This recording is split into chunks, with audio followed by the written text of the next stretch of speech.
मनीष कश्यप अलबलाने लगे। मनीष कश्यप ने क्या किया, बीजेपी में जैसे ही आए, कई बार फेसबुक पर मैंने देखा है उन्होंने कई अनाउंसमेंट किए कि क्या आप मनीष कश्यप को पुराने अंदाज में देखना चाहते हैं, क्या मनीष कश्यप को आप पुराने तेवर में देखना चाहते हैं। जनता एक्सेप्ट नहीं करेगी। आप नेता बन चुके हैं, आप बीजेपी के कार्यकर्ता बन चुके हैं। आप अगर बीजेपी के खिलाफत में बोलते हैं, महाराज विपक्षी जब बीजेपी के खिलाफत में बोलने लगता है तो ईडी सीबीआई भेजा जाता है। विपक्षी जब कुछ बोलने लगा मोदी के खिलाफ में या भारतीय जनता पार्टी के खिलाफ में तो ईडी सीबीआई भेजा जाता है। आप तो खैर मनीष कश्यप हैं। अब आप पुराने तेवर में जो पुल टूट गया, सड़कें खराब हो गई, पीएमसीएच के हालात नदारद हो गए, आप अगर सच्चाई दिखाएंगे तो भारतीय जनता पार्टी तो नहीं सहेगी, बीजेपी सह भी ले तो नीतीश कुमार तो नहीं सहेंगे। बताइए, मनीष कश्यप जो है हमारे बारे में बुराई कर रहा है। बिहार में हमने क्या क्या नहीं किया है, पुल बनाया, सड़क बनाया, कहता है कि पुल टूट गया। आप नीतीश कुमार को ये सच्चाई नहीं पचेगी। दोस्तों, मनीष कश्यप ने भाजपा पर यह आरोप लगाया है कि भाजपा ने उनसे एमएलसी बनाने का वादा किया था और कहा था कि अगर आप हमें चुनाव में मदद करते हैं तो हम आपको एमएलसी बना देंगे। मनीष कश्यप कह रहे हैं कि हमसे फायदा भी लिया भाजपा ने, एमएलसी नहीं बनाया, वादा कर कर पलट गए। बातचीत करेंगे, हमारे साथ मेरे सहयोगी रत्नेश पांडे मौजूद हैं। रत्नेश, मनीष कश्यप ने बड़ा आरोप भाजपा पर लगाया है कि एमएलसी बनाने का वादा किया और हम ही से लाभ प्राप्त कर लिया, हम ही से प्रॉफिट ले लिया, उसके बाद जो है वादा करके तोड़ दिया। कैसे देखते हैं? सबसे पहले तो ये भाजपा की ये पुरानी प्रवृत्ति है कि जैसे मान लीजिए कि कोई बड़ा नेता है, उस क्षेत्र में अगर वो हार रहा है तो उसे जिताने के लिए भारतीय जनता पार्टी अपने नेताओं को जिताने के लिए हर पैतरे आजमाने को तैयार रहती है। आपने देखा होगा कि 2020 विधानसभा चुनाव में जब यही भारतीय जनता पार्टी और एनडीए गठबंधन का बहुमत का आंकड़ा कम हो रहा था तो कई विधायकों को अपने तरफ कर लिया गया। जैसे वीआईपी से जीत के आए थे राजू सिंह, जो वर्तमान में अभी क्या बोलते हैं उसको, मंत्री भी हैं बिहार सरकार में, उनको बुला लिया गया। इसके अलावा चिराग पासवान के एक विधायक जो थे उनको भी बुला लिया गया इधर। इसके अलावा अब 2020 बहुत पुराना बात हो गया। अब 2020 पुराना क्यों हुआ है और 20 के कड़ी हम क्यों जोड़ रहे हैं इधर, बताएंगे आगे।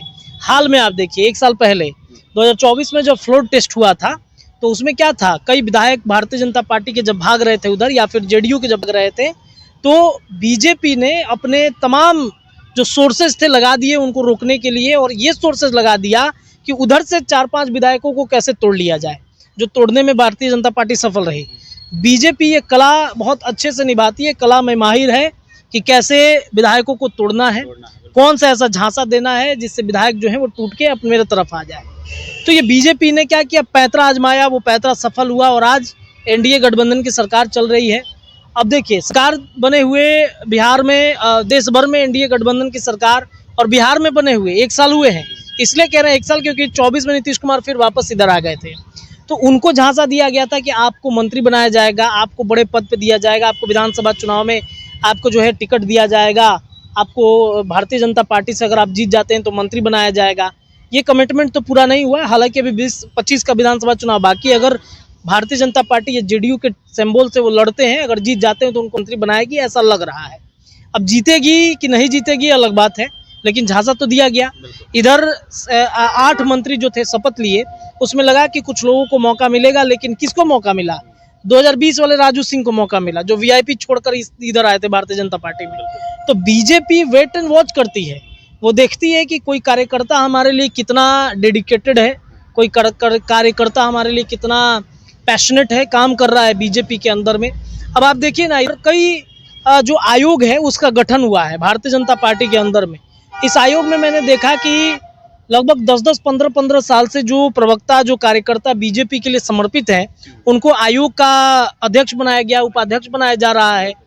तो बीजेपी वेट एंड वॉच करती है कि कार्यकर्ता, मान लीजिए कि पता चला कि आपको बना दे, आप भाग गए, आपको बना दिए जाए, आप भाग गए, तो फिर क्या होगा? समर्पण देखती है Bharatiya Janata party, patience check करती है।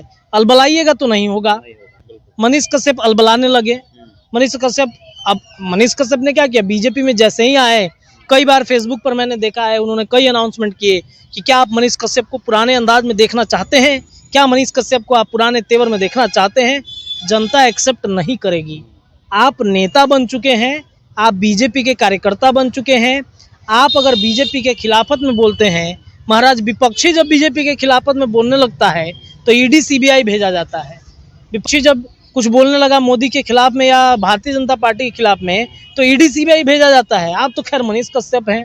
अब आप पुराने तेवर में जो पुल टूट गया, सड़कें खराब हो गई, पीएमसीएच के हालात नदारद हो गए, आप अगर सच्चाई दिखाएंगे तो भारतीय जनता पार्टी तो नहीं सहेगी, बीजेपी सह भी ले तो नीतीश कुमार तो नहीं सहेंगे।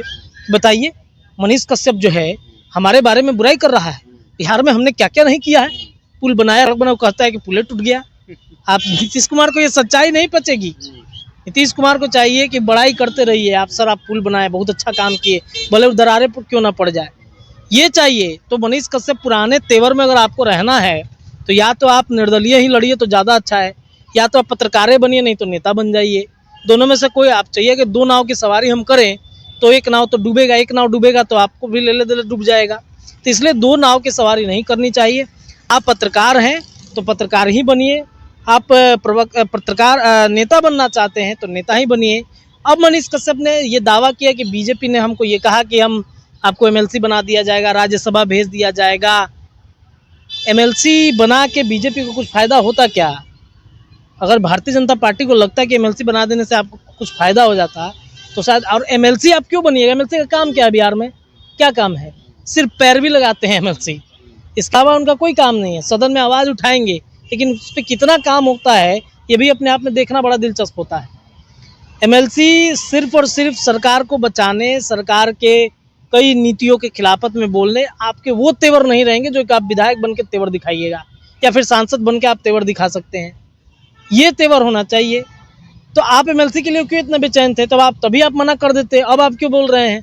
इसका मतलब आप एमएलसी के, इसका मतलब ये था कि मनीष कश्यप शुरू से ही एक रणनीति था कि हमको यूट्यूब से फेमस होना है, चिल्ला के बोल के हमको फेमस हो जाना है, भैंस पर बैठ के पत्रकारिता करनी है और हमको फेमस हो जाना है और हमको पहुंचना है विधानसभा में। देखिए विधानसभा यहाँ से बहुत नज़दीक है हमारे, यहीं पे विधान परिषद भी है, विधानसभा भी है। मनीष कश्यप चाहते थे कि हम यहाँ से अंदर प्रवेश कर जाएंगे, तो यहाँ जाने के लिए ना अच्छे नेताओं के चप्पल घिस गए हैं शुभम भाई। तो आप तो खैर मनीष कश्यप हैं, यहाँ पे पहुँचने के लिए अच्छे लोगों का चप्पल तक घिस गया, पैजामा फट गया, कुर्ता फट गया, पसीने से लथपथ हो गए। कितने आंदोलन में आप साथ थे? छात्रों के आंदोलन में आप खड़े थे क्या? आप बीपीएससी प्रोटेस्ट में कितने दिन गए लाठी खाने के लिए? अगर आप इतना ही नेता बनने का कुवत था आपके अंदर तो आप जाते, लाठी खाते, बैठते, छात्रों की आवाज़ बनते। आप जो आंगनबाड़ी सेविका हैं या फिर जो भी बीपीएससी टीआरई 3 का मामला है उस पर जाइए, आवाज़ बनिए। आप आंदोलन बैठ जाते पीएमसीएच में। कौन सा आंदोलन आपने इतना बड़ा कर दिया कि आपको लोग नेता और आपको एमएलसी बनाकर भेज दिया जाए? आपके अंदर क्या है? सोशल मीडिया का फैन फॉलोअर आप बटोर के चाहते हैं कि हम बन जाए, तो सोशल मीडिया का फैन सोशल मीडिया तक सीमित रहता है शुभम भाई। उसके बाद ज़मीनी हकीकत में बार बार बोलता हूँ, ज़मीनी हकीकत कुछ और है, सोशल मीडिया की हकीकत कुछ और है। सोशल मीडिया पे जब आपके ऊपर विपत्ति पड़ती है तो कोई साथ नहीं देता है। ज़मीन पर अगर आपने फैन फॉलोअर बनाए हैं तो वो विपत्ति में भी साथ देता है आपका। तो मनीष कश्यप को लगा कि एमएलसी बना देगा या फिर राज्यसभा भारतीय जनता पार्टी भेज देगा। बना भी देती चलिए मानते हैं, लेकिन पेशेंस आपने दिखाया। आप तो लगे अलबनाने, कभी विरोध करने लगे, कभी सपोर्ट करने लगे, कभी सम्राट चौधरी को बुलाकर ऑफिस का उद्घाटन करते हैं तो कभी वहीं सम्राट चौधरी के विभाग के चीज़ों को उजागर करते हैं। करना क्या चाहते हैं, कहना क्या चाहते हो? मीम्स वायरल होता है ना, कहना क्या चाहते हो? अब पूरा अभी देखिए एकदम बीजेपी के खिलाफत में बना रहे हैं। कल बीजेपी और कहे कि चलिए हम टिकट दे देते हैं तो सब सात खून माफ, एकदम बीजेपी एकदम बम सब सही है, सब बढ़िया है। तो देखिए मुझे ऐसा लगता है कि स्थिर होना ज़रूरी है। इसलिए भी नीतीश कुमार इसलिए बदनाम है। नीतीश कुमार के बारे में भी चर्चा है कि बार बार इधर उधर पलट जाते हैं।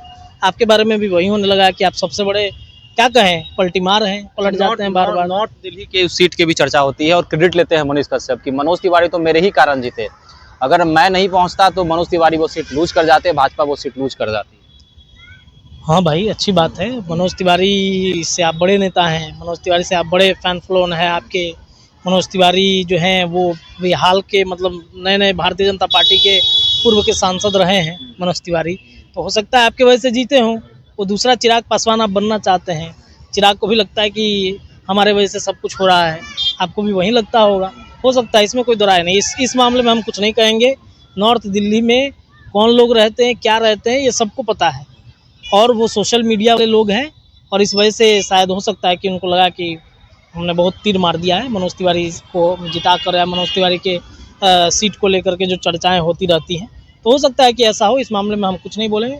मनीष कश्यप भाई मनीष कश्यप है, कैसे आप बोल सकते हैं उनके खिलाफ में। चलिए, तो मनीष कश्यप ने कई आरोप भाजपा पर लगाए हैं और लगातार वो मीडिया चैनलों पर भाजपा के बारे में बोलते हुए नजर आ रहे हैं। नॉर्थ दिल्ली का वो सीट भी जिक्र हो रहा है कि मनीष कश्यप ने मनोज तिवारी के लिए बैटिंग की और उसके बाद मनोज तिवारी ने वो सीट निकाल ली, यानी कि मनीष कश्यप के चेहरे पे ही नॉर्थ दिल्ली के लोगों ने मनोज तिवारी को वोट किया। आपको क्या लगता है, भाजपा ने क्या सच में मनीष कश्यप के साथ धोखा किया या फिर मनीष कश्यप ने भाजपा के अंदर धैर्य नहीं रखा? दो चीजें हैं, आपको क्या लगता है? एक चीज बोलना चाहेंगे, धैर्य नहीं है, इसलिए कोई भी पत्रकार जब सवाल पूछने जा रहा है ना, आप गौर से सुनिएगा उनका हर इंटरव्यू, कोई पत्रकार थोड़ा सा उनको मतलब उकसा रहा है तो एकदम पिनिक जा रहे हैं, पूरा लग रहा है कि एकदम पत्रकारों को समझा देंगे, एकदम लग रहा है पत्रकारों से भिड़ जाएंगे। पत्रकार होकर पत्रकार से लड़ाई, ये द्वेष की भावना है। तो ये चीज को निकालना पड़ेगा नेता बनने के लिए आपको शुभम भाई। चलिए, तो मनीष कश्यप ने जिस प्रकार आरोप लगाए हैं, इन आरोपों को आप किस प्रकार देखते हैं? आप भी हमारे साथ कमेंट सेक्शन में अपनी राय रख सकते हैं। धन्यवाद।